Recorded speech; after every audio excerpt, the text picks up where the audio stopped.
What is up, all of my beautiful freaking people? Welcome back to another episode of FMLTalk. I cannot wait for you guys to hear this fucking episode. Jackie Peng flew in from San Francisco to be in studio with us.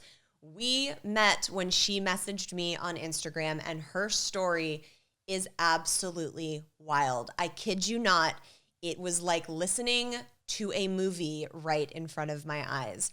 So sit back, grab a fucking drink, and welcome to FMLTalk. Oh my God. Wait, how old was the other girl? 19. Can you believe that shit? Hey, this is Gabrielle Stone. Good book? I did not do chapter 6 yet. He did what? 48 hours? What a dick. Yeah, but have you seen all the photos on her Instagram? And this is FMLTalk. Oh, no, she didn't. Y'all know I love a good self-love cocktail and occasionally an actual cocktail. I have always notoriously hated the taste of alcohol and needed it disguised in a good mixology cocktail until I discovered Neft. Because Neft is a premium vodka in its purest form with non-GMO rye, it has a light taste full of character. Not only is Neft one of the best tasting vodkas I've ever had, it also comes in the cutest packaging I have ever seen. Their unbreakable barrel keeps it chilled for up to 6 hours, making it the perfect drink to take just about anywhere. Join me in adding a little actual cocktail into your self-love cocktail with Neft vodka. Cheers! Seriously, you guys, I was so blown away recording this episode. It was shocking, it was devastating, it was inspiring, and it almost didn't seem real. I cannot wait for you guys to hear this. And more so, I am so proud of Jackie for speaking her truth, sharing her story. She is an Asian American woman, and in her culture, that is not always something that is supported. And the way she has persevered through the bullshit that life has thrown at her is truly freaking inspiring. So we are going to get straight into this monster of an interview. Here we go. Miss Jackie, welcome to FMLTalk. Thank you so much for having me. Oh my God, it's so good that you're here. We connected via Instagram, and I started hearing about your story, and you flew to me from San Francisco to be here in studio with me. So I'm so excited to get into all of this. I'm so excited to be here. Happy to be here. Yay. So we both have gone through a divorce. Yes. But they were for very different reasons. So kind of take me back to really your marriage before the divorce happened and what that was like for you. Well, I met my ex-husband in Vegas where I was working and living. And when I met him at a club, very typical classic Vegas thing. And we had a whirlwind romance of 3 months. Absolutely crazy about each other. And then I moved to San Francisco because he asked me to. And we just started building a life together. And everything was as it should be. And we were almost like the perfect model couple.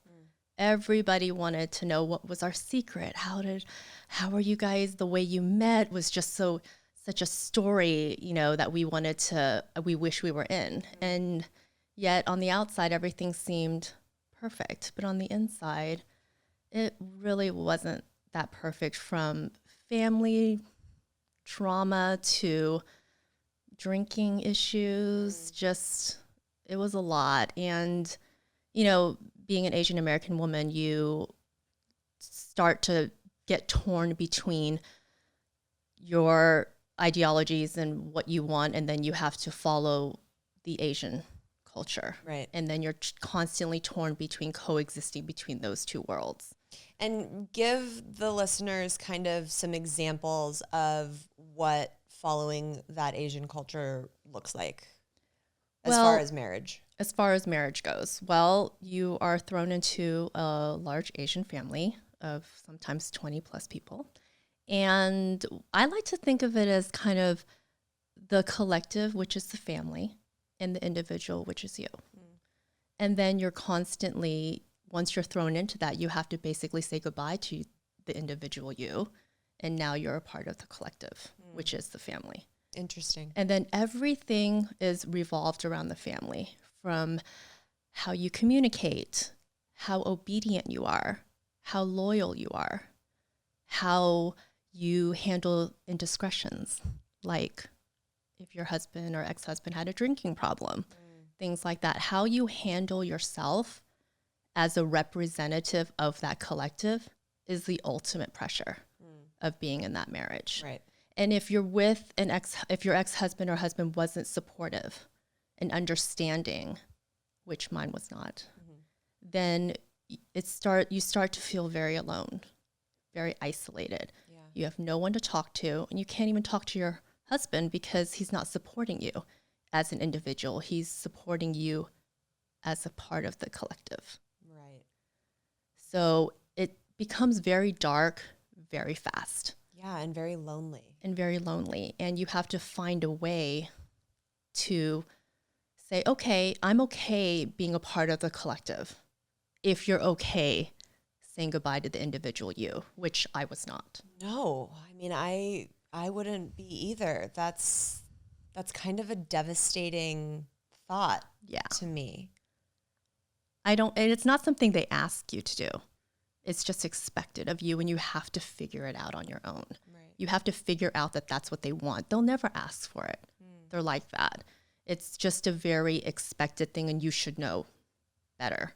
And being raised in the States, he's born and raised in San Francisco too. So I never thought that that would be an issue, that I would have to succumb to such traditional methods and ideologies and things like that in Asian culture. Right. Do you think it was his family that was more specific to those needs, or was it him? It was the family for sure, but he definitely followed along. Right. And he was willing to follow along because it's just, you grow up listening to your mom and your dad, and your grandparents are all still around. So everyone has family dinners together. So it's like, it's a good thing, but it's not always a good thing when you're in a marriage and you're trying to build a family. You're two individuals coming together.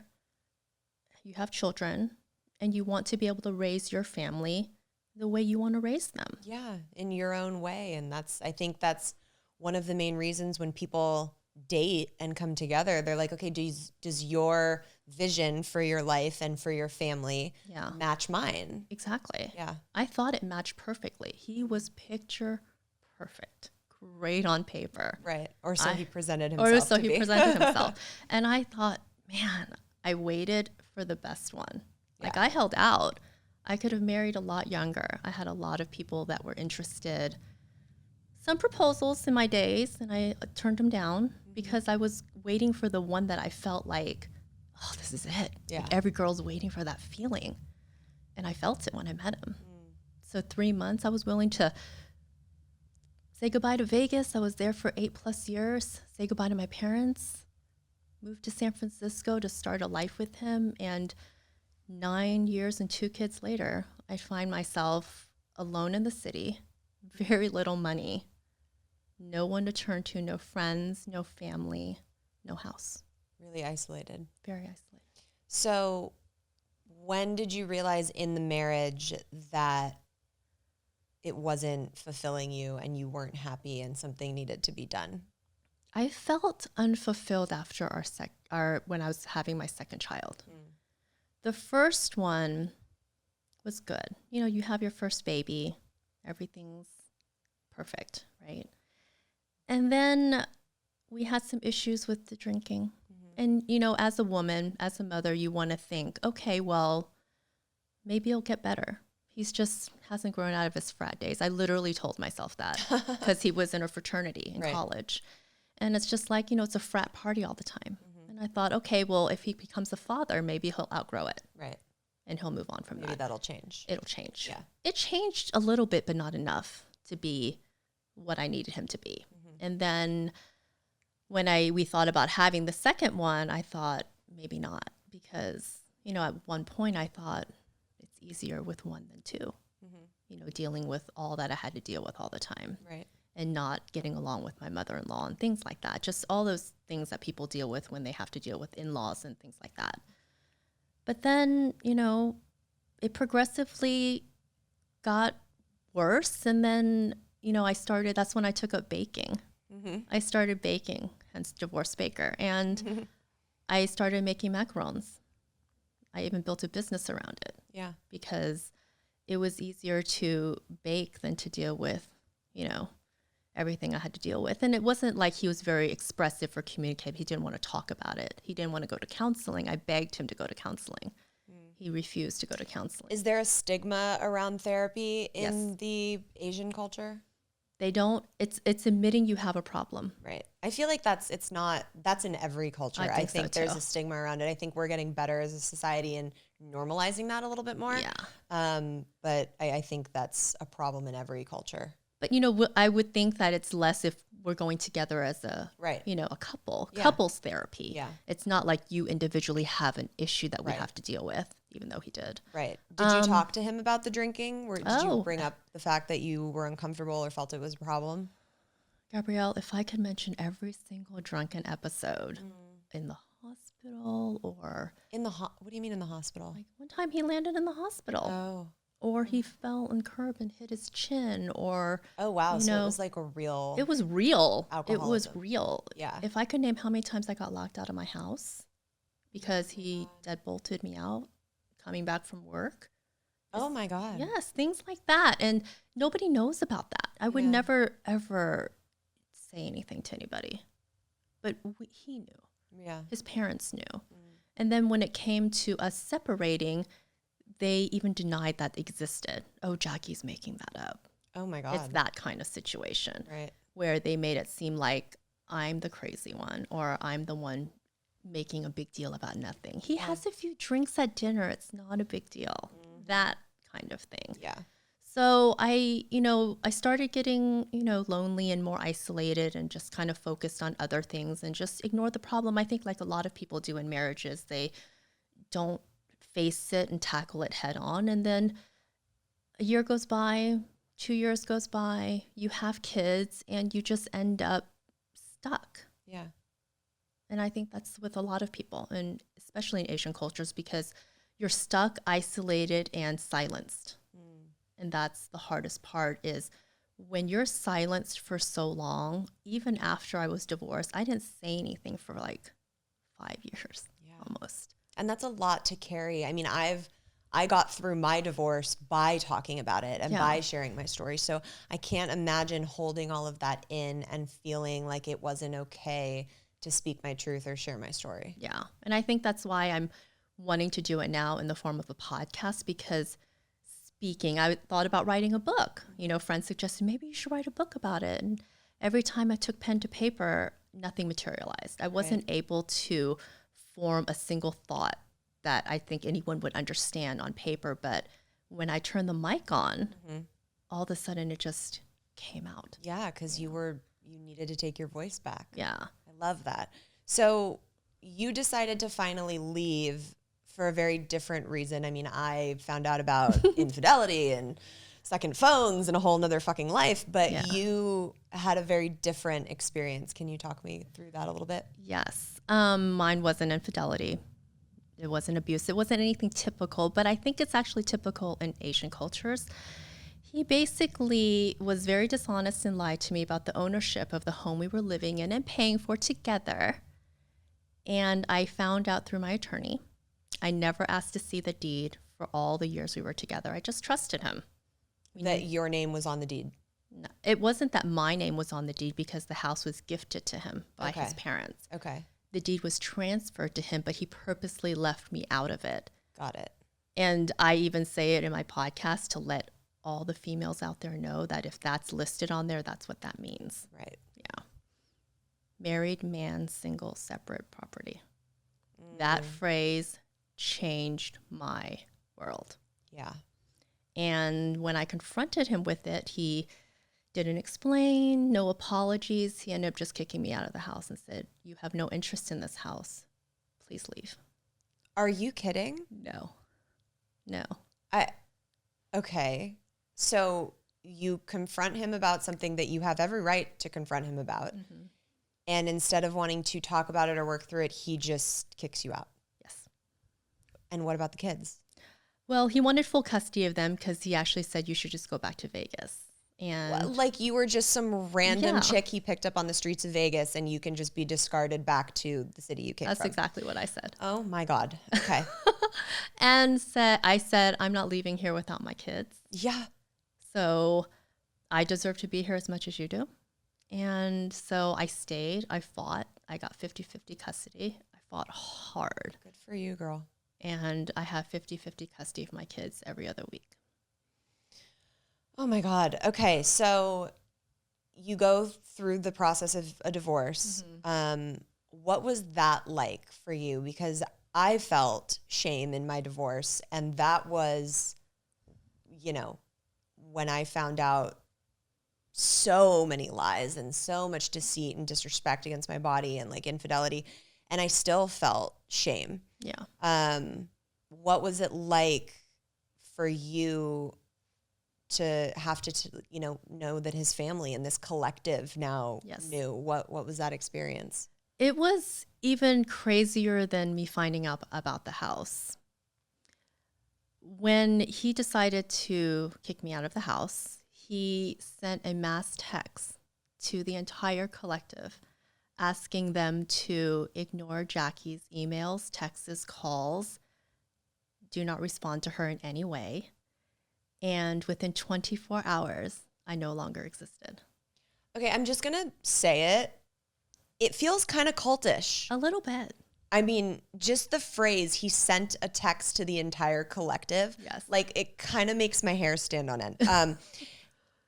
That's wild. So Yeah. not only were you so seemingly discarded from the man that you married, now this whole extended family that you're just supposed to drop your own self to become a part of Yes. doesn't even care to ask what happened, why are you okay, or give any type of shit about you. No.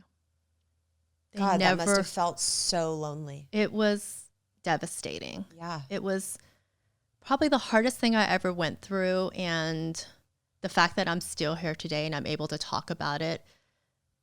And if it helps any one person out there, Asian or not, I don't care. It's somewhat worth it to me, because it's inevitable that I went through that because of who he is and what he had schemed, I feel. Right. It was inevitable it would happen to me, but it doesn't have to happen to everybody, Yeah. you know? Yeah, I think that's I remember when my dad passed, my mom was like, I don't know where so many of our finances lay. When I went through my divorce, I found out that my husband was in $60,000 of debt. Oh, wow. And that all came to light in the discovery of with our attorneys doing the discovery process and the divorce.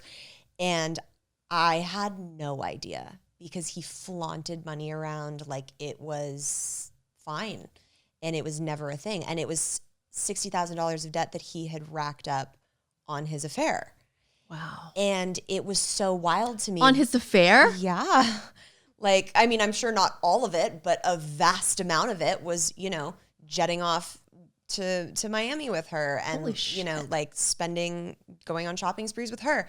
I'm sure not the entire $60,000, but a good portion of it. And I remember being like, how did I not know about this? How is it? So if anyone listening takes away anything, be involved with your finances, be involved with the paperwork of what goes on in your household, be involved so that you do not get fucked. That's what I wish I did. I wish I asked more questions. I wished I asked to see the deed. Yeah. The first year we were married. I wish I asked to even be on a utility bill. We didn't even have a joint account because he refused to open one with me. And when I think back, I almost was like, how could I let that happen? Right. How could I have just handed over all the power and not asked to see a single bill? Right. That was 100% my fault. Yeah, but at the It's same just- time, you don't, when you're in it, you don't think that your partner that you've like made this lifelong commitment to is going to do that. No. It's almost like, okay, divvy up the household stuff. You handle the bills, I handle this. It doesn't cross your mind to be like, how could I have handed over the power in that way. Looking back on it, I'm sure it feels that way. But I mean, I'm sure there's a good chance if you would have asked, he would have given you some reason to not show you. Yeah. You know? Yeah. Okay, so you leave your marriage, you leave the house. Take me through what happens post being cut off from the collective. Cut off from the collective. I had to find a place to live in 30 days. And renting in San Francisco is hard. Oh my God, and expensive. It's so freaking expensive. So I honestly didn't know what to do because, you know, when you're getting a divorce, the money's on hold. Anything in the account, don't spend much of it. So I almost had nothing. And you had to have a place to live in order to fight for custody of the kids. Yeah. No house, no custody. Yeah. That's the thing. And I know that's what he was banking on. Right. That I couldn't find a house so he could get full custody. So the thing that saved me, and I never thought that this would happen, but it did. His cousin, his wife passed away in 2016 and the end of 2016. And this all happened within 4 months. So we had a death in the family, and then my divorce and marriage falling apart happened. He got that same text to ignore me and shut me out. He was the only one in the entire family that said, no, I'm not going to do that. Jackie's a part of the family that's your kid's mom, the mother of your kids. Good for fucking What him. the fuck are you doing? Yeah. Is what he said to himself. Oh my God, out of all those people, one person. One person. Yeah. One person. And I knew his wife. We were really, really good friends. I was devastated when she got sick and died. So I was there for him in his time of need. He wasn't going to leave me in my time of need, no matter what was going on. Yeah. And he knew I did nothing wrong. So he was the only person that said no. So he helped me find my house to rent. He went and looked for one for me, took me to go see it, and said, if you need anything, let me know. And he did this all under the table. Nobody knew he was helping me. Nobody knew that he was the one that saved me from the hole that I was just shoved into. Yeah. Oh my God, unbelievable. Yeah. So you find the house, you go through, what was the court process like to try and get custody? Did you have to physically go to court and go to hearings and like be in the same room as your Yes. And that was very difficult because he's the type of person that acts like the villain and the victim. Oh, interesting. So he was the villain in all of this, yet he acts like a victim. Right. Like I'm the one that left him. That's what everybody thinks. That's what the collective thinks. I don't believe till this day they know the truth, because anybody that knew the real truth, what kind of a human are you that would be okay with that? Right. His sisters and everybody. So they believed him when he said Jackie just wanted to leave. So that's the story that I plan to change. Yeah. That's not the truth. Yeah. So seeing him in court was, you know, infuriating. I bet. Infuriating because you're playing the victim now. Yeah. When you fucked me to the wall, basically. Yeah, and you're seeing... And nobody knows about it. You're seeing this person who's putting on this projected story that you know is absolute bullshit, and you see people buying it. Yes. Oh, that's so frustrating. It's the most infuriating thing. And the good thing about it is when you have children and in the court system, they don't want the kids without either parents. That's not the goal. And the courts really don't want to hear about your drama, unfortunately. Right. They just want to know, do the kids have a place to live? Is it going to be the same conditions as they're used to? Right. Will you be able to, the facts of the kids. matter? Yeah. Not who's the bad guy and like who fucked the marriage up. Exactly. Even though I was like, please just ask me one question. I would love to tell you. Right. So yeah, I got 50-50 custody, but since he wasn't able to take the kids away from me, he actually took me to court twice to reduce the child support. So that he didn't want to... He didn't want to pay me as much. So he Took me to court once and then took me again to reduce it to now it's almost nothing. Oh, so he was granted that. Yeah. Which was even more infuriating. He was able to say, okay, well, I'm not getting my bonuses this year because he made a shitload of money. Right. I'm not getting my bonus this year. And that's the sucky part too, is as a parent with 50 custody, you have to come up with 50% of the money. Yeah. It doesn't matter how much necessarily he makes, you have to support your child too. Right. So it can't be the days where you see women just sitting there collecting alimony and child support and not having to work. That's not reality. Yeah. The courts make you work for it. So yeah, he was able to grant, and he paid me 50% less a year later. Wow. Yeah. And so are you still currently in San Francisco? Yes. So you guys co-parent Yes. with the kids. Is that difficult? Very. Yeah. Because again, he's the victim. Right. And the most infuriating part is not wanting to talk. Going back to the whole men don't share. He doesn't ever want to even talk about his mistakes because, again, he didn't make any mistakes. Right. He always says, you chose divorce and you get those are the consequences. Whatever you're my getting God. is what you deserve. That's his answer to me. Oh, that's so infuriating. Yes. So that's what I deal with on a daily basis. Okay. So talk to me about the relationship that came after and how that came about and got you through. That was even more unexpected than my divorce for me because I have known the person that I'm with as long as I've known my ex-husband. You know, we used to hang out together and everything. And he's even more a yes person than my ex-husband was to the collective. You know, never a hair out of place, never said no to anything, just did everything he was supposed to do. And the one time he decides to turn on the collective is for me. Okay. Yeah. And who is this person? His name is Jeff. His name is Jeff. And how do you know him? He's my ex-husband's cousin. Oh my God, girl. So the one person that you mentioned earlier who said no to the text message, Yes. that is now your current partner. Pretty much the love of my life. Yeah.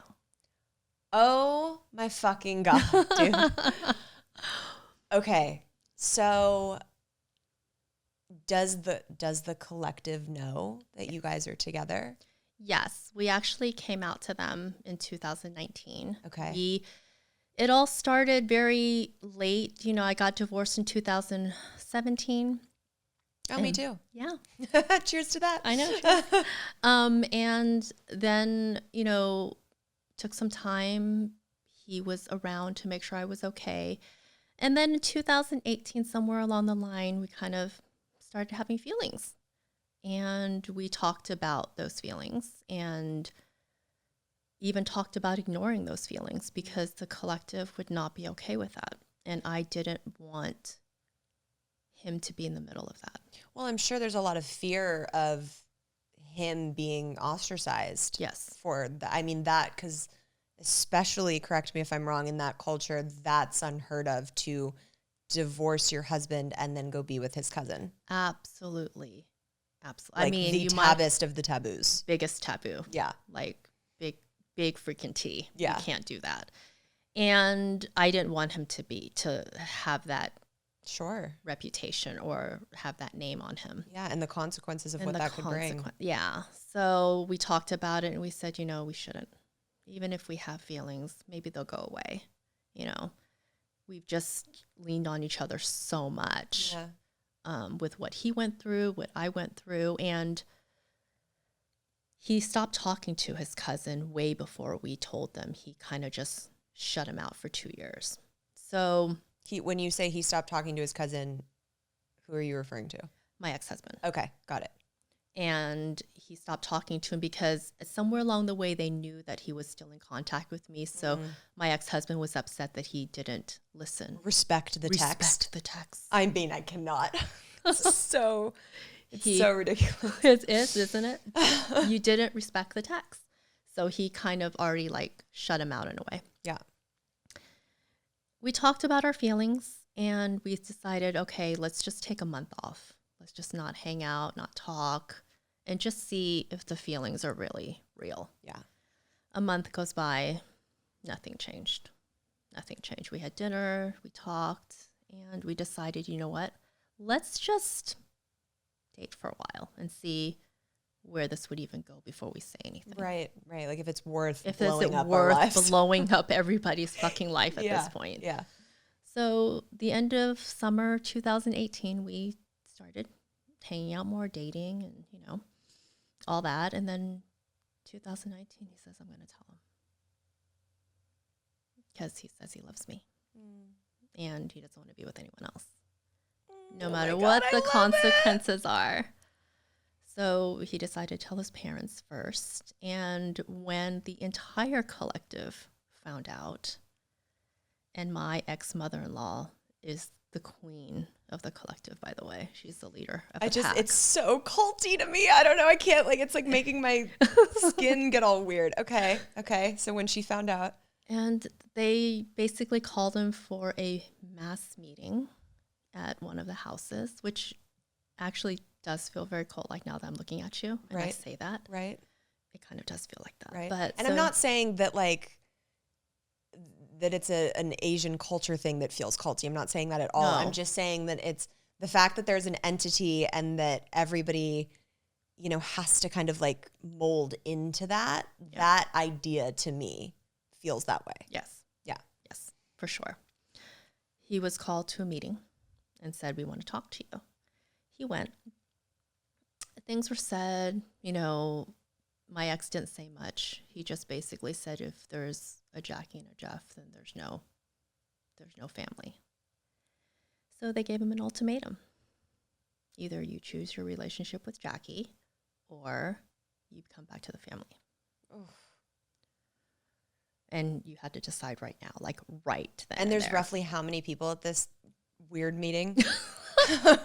Like 15, 20 maybe. Oh my God. Yeah. I mean, it's like out of a movie. Sister, that's what I said. My It doesn't friends feel are, real.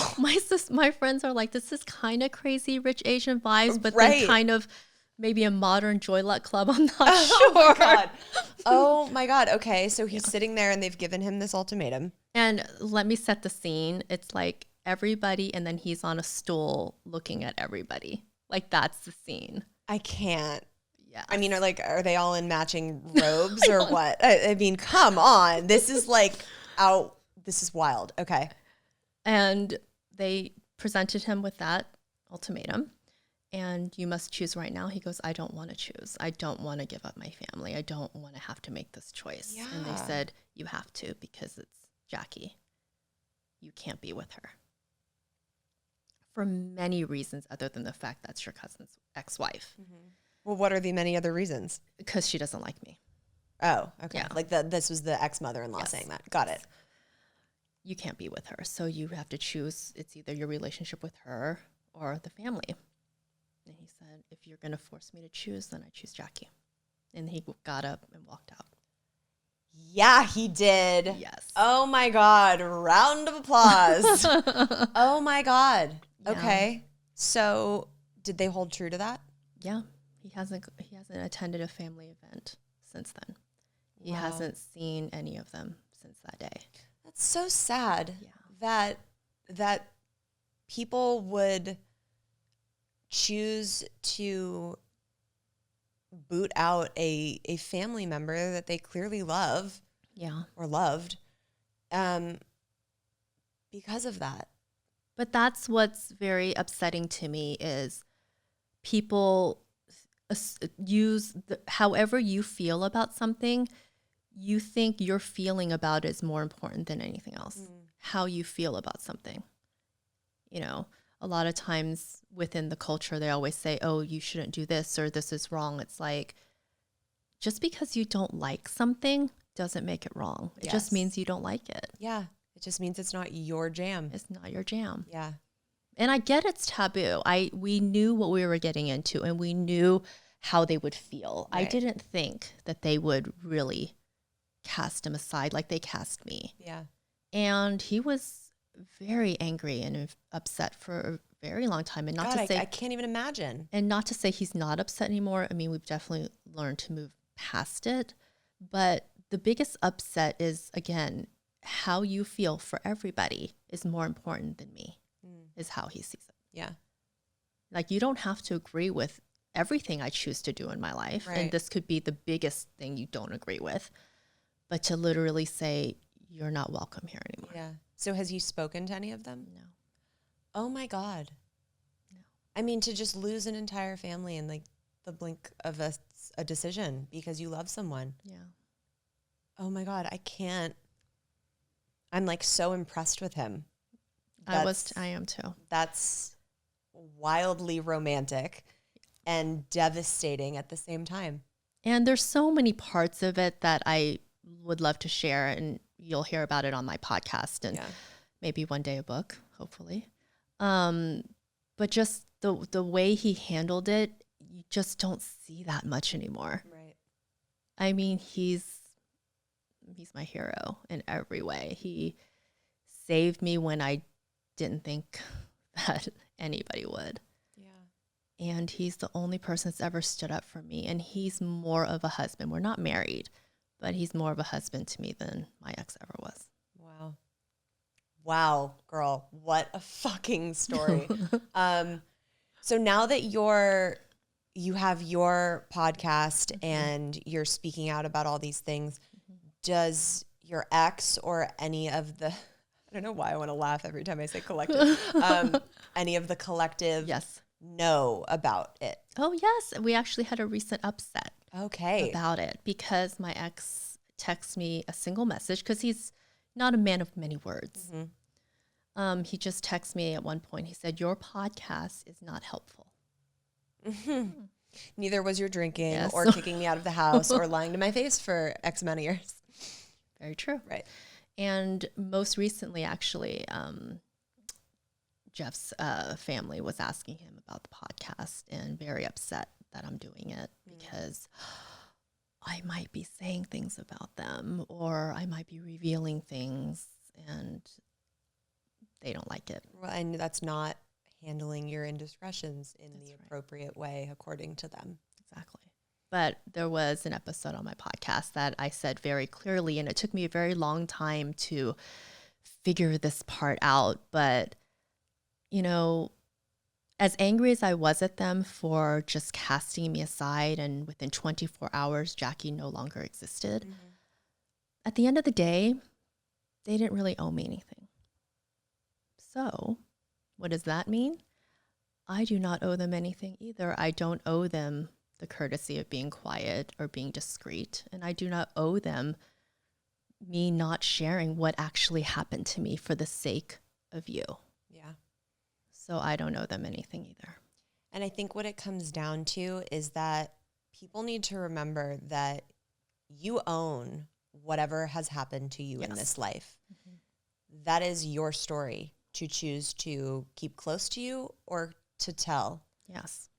You know, I've had resurgences of my ex-husband with really narcissistic text messages that are about, you know, it's so embarrassing that you're talking about all this and you've written a book and, you know, your stupid videos and da-da-da. And it's like, okay, but how many fucking people has it helped? Yes.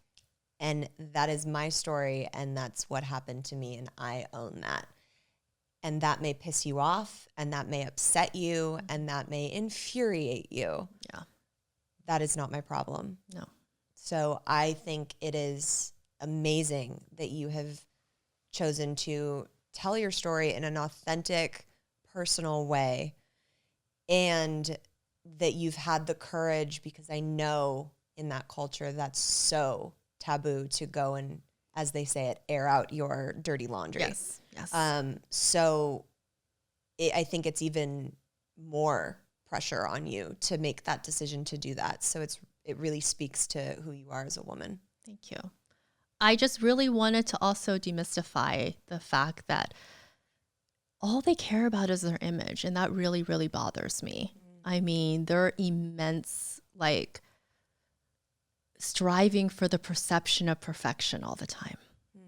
It's just not true. Yeah. And I don't think that people like myself should have to live up to that. Yeah, because who the fuck is actually perfect? Exactly. I mean, what a life to try and be upholding that image 24/7. That sounds exhausting. And it would be okay if it was my image that Right. I'm upholding. That's Or if for it was me. something that you wanted to strive for. Yeah, but I'm doing it for your image. Right. That's not very fair. Yeah. Yeah. What have you really taken away from everything that you've been through now that you're able to speak about your story and that you've found the love of your life and that you've gotten out of that unhappy marriage? What have you really taken away to know that you like moving forward in life? I now know this without a doubt. I know that there's good people out there still. Even though a family that I loved for a decade could cast me aside just like that because someone sent you a text message. I mean, a decade. A decade. A decade of you being a part of their lives, of their family, of their functions, to just in 24 hours, you don't exist anymore. Yeah. That was the hardest part in the very beginning, was to not be mad at every single one of them, not go bang down their door and just say, what the fuck is your problem? Right. You know, why don't I deserve 5 minutes of your time for you to just say, are you okay? You don't have a place to live. Do you have a place to live? Yeah. I didn't get anything. I didn't get anything except Jeff. Yeah. Well, you really got the biggest thing. I did. And I've learned a lot of things. Karma is fucking real. Yeah. I know that for a fact. Yes, ma'am. And you're stronger than you think. No matter how hard you got hit in the fucking face, which I did, the door slammed right in front of me. And nobody even felt sad that I got kicked out. That's the part that was even more infuriating, is how nobody gasped when I got kicked out. It wasn't, oh my God, Jackie. It was, oh, really? Like, that sucks. You must have done something. Yeah, that Right. sucks. So I really learned that, I'm a lot stronger. Everybody's a lot stronger. Yeah. Just dig a little deeper. Yeah. I mean, look at all that you've accomplished. You took him to court. You got 50-50 custody of the kids. You're rebuilding your life in this beautiful way now with this man who literally fell on his fucking sword for you. Yes. I mean, You talk about everything happens for a reason. Yes. I mean, who would have thought that, one of my best friends, which was his wife, passed away? Nobody would have thought that would happen. And then right after, my marriage is falling apart and I'm getting divorced. And the only person willing to pick me up is the one that's still crying over here, suffering because he lost someone that he has been with for over 20 years. Wow. That was his high school sweetheart. Oh my God. So we picked each other up off the floor, basically, but not in a way that we thought we would be together. We did it because we cared about each other as people, as humans, as friends. We've known each other for a decade. Yeah. We just don't do that. And I think that's where the most beautiful relationships can blossom from, when there's not a, oh, I want to try and date this person at the get-go. It's I want to just be here as a human for this person. Yeah. He just couldn't stand seeing me being treated that way. Yeah. So he just stood up, like anybody should stand up for anyone that you see being hurt, being mistreated. Everybody should be sticking up for somebody. And that's what he did. Even if it meant he lost his entire family. I mean, we've had friends that just turned their backs. He's lost friends, family, everything. And after such a tragic death to experience in your life. So he literally lost everything, just like me, within, it seems like, no time at all. Yeah. Wow. Yeah. I want to commend him for just really like living his life in an authentic way. And you guys have both chosen you after time and time again, you know, because in that moment that he said, I'm not making a decision and I choose her and leaving. Yes, he was choosing you, but he was really choosing himself. He was saying, I'm not going to subscribe to this and this isn't okay. That's one of the things he actually told his dad at one point, is to say, even if Jackie and I don't work out one day, if we're not together, I'm not going back to that family, because that is not a family that I want to be a part of. Yeah. So he goes, it's not about Jackie anymore. It's about you guys. Wow. Yeah. Oh, girl, there was so much power in this story. I am so sorry for what you have endured, but I am so proud of the way you have come through it all and the fact that you are now speaking your story and telling your truth in such a way that I know is going to help so many other people feel safe. So tell everybody what your podcast is called, where they can find you online and find all the goodness. A Quiet Divorce, all platforms, Spotify, Apple, you can pretty much find it anywhere. I was a baker before, so my IG is sweetburger SF. Love Sweet _ burger SF for macarons. And I decided to keep everything in one because I became a baker because I had problems in my marriage. And then I got divorced. So I really wanted to keep everything together. Yeah. Because everything's who I am now. I love that. I'm not one without the other. Yeah. And I can't stop baking, but yet I have this new life and I want to share my story, and Yeah, it's all one part thing. of you. It's all part of me. Have you found that people have listened to the podcast and suddenly felt like they had a place to feel safe? Yes. I've had many people reach out actually saying that they're just now going through divorce, they're co-parenting, or I'm about to file, I'm just started listening to your podcast and I just feel a little bit better. I don't feel so alone. And that was the whole purpose. And if that meant, exposing myself a little bit and going against what somebody maybe in my position because of the Asian culture would do, it's okay. Yeah. I'm willing to be the example. It's okay. Amen to that, girl. Fuck. Thank you so much for being here. You are such a beautiful light. And I'm just so grateful that you reached out and that you flew here from San Francisco to do this show, because it was so freaking worth it. It's important for me. I wanted to come here. And honestly, I wanted to say thank you to you, because for so long, I felt like, our friends stopped talking to us, my friends.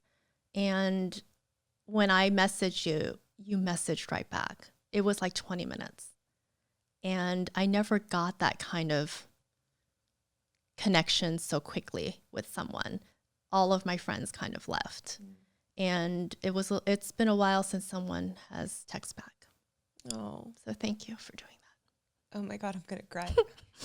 You're welcome. And I am thankful that you came on to share your story, and you can now consider all of my FMLers your new friends, and someone new that will always text back. I will be on the Facebook. I haven't done that yet, but I will. Yes. Oh my God, we will love to have you I there. would want to come here first before I did that. Yes. Oh, I love that so much. Yeah. Thank you, girl. Of course. Thank you.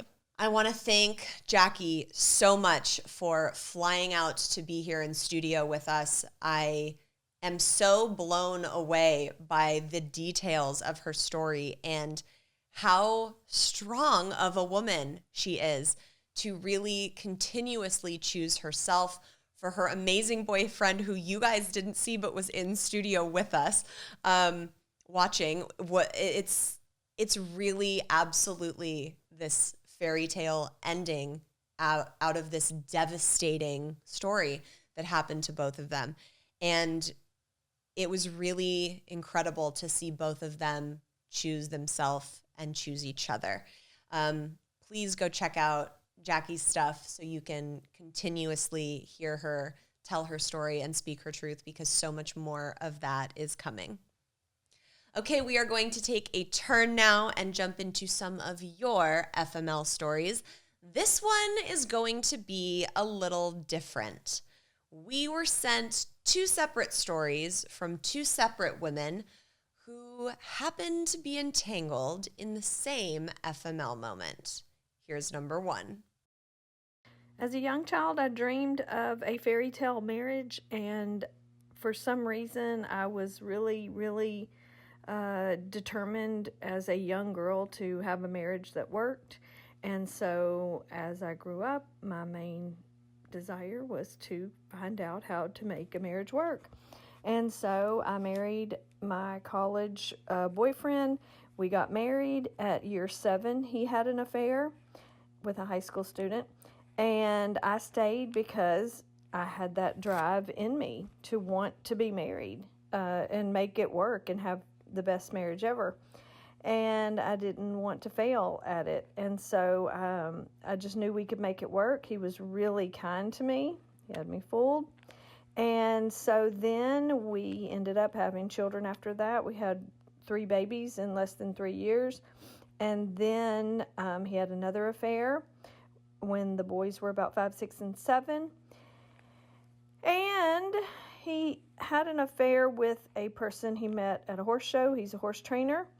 And then I stayed because now I have 3 boys and I've got to keep my family together and I got to create this perfect marriage that I wanted. And this guy my husband was really kind to me.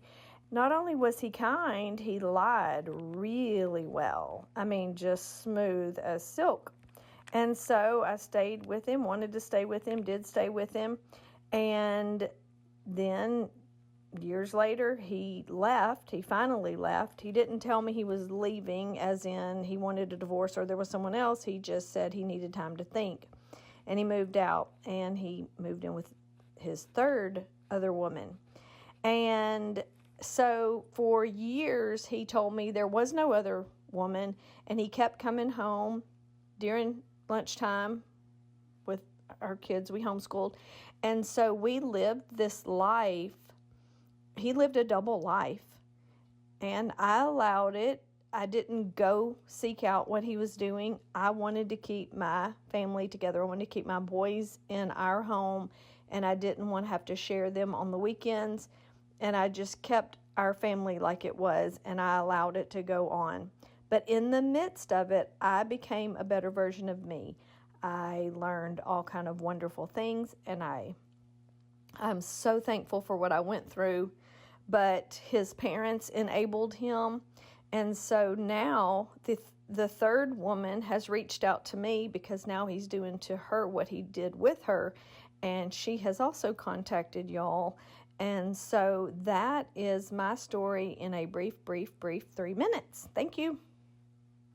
Oh my God, girl. The continued disrespect to be shown from your husband.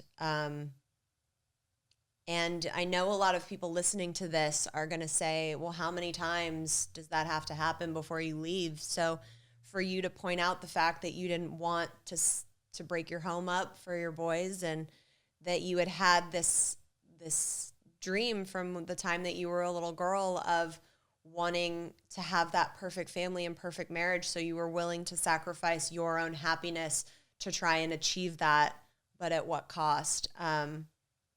Oh, my heart goes out to you, and I'm glad that the universe took care of it for you and moved his ass out, and I hope you are so much happier now. And I'm so glad that you included in that submission story that you learned so many beautiful things about yourself and that you became a stronger person because of it.